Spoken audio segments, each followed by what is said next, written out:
siya guys.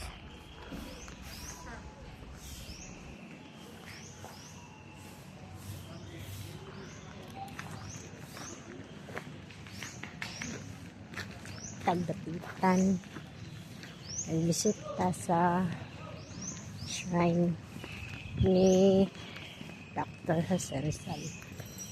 Kan po siya gas diri.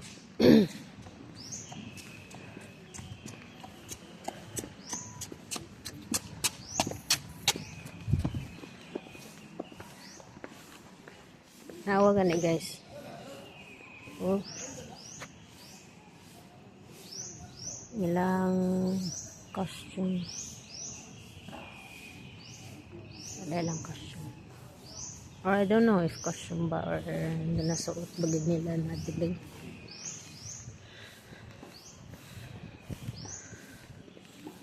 Diyan pa kay diri. Wala yung kubo. Let's see kung unsay naadara.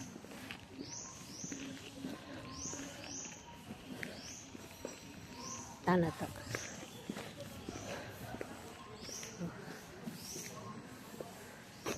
Pwede naman magpatukod og inani nga balay ba. Barato ra.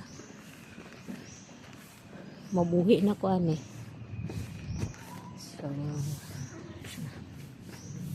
square house. Dormitory sa yung students stay.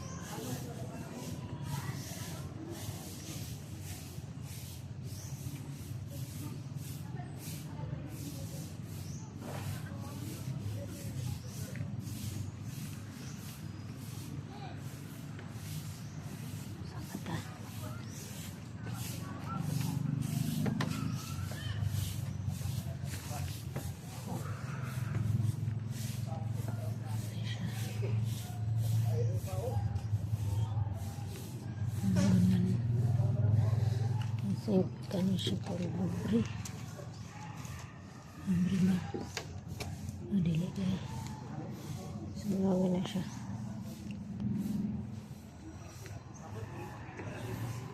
Kasa ta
Napay pasaka.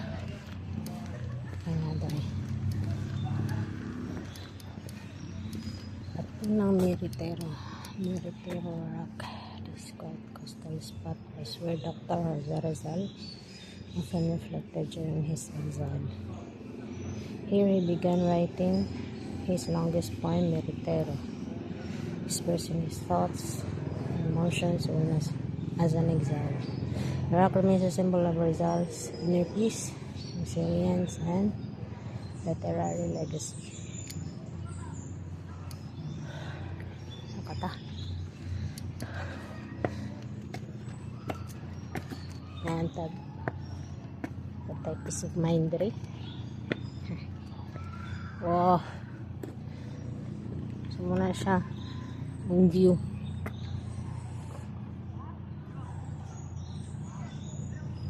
Masabtan ni mo nga nung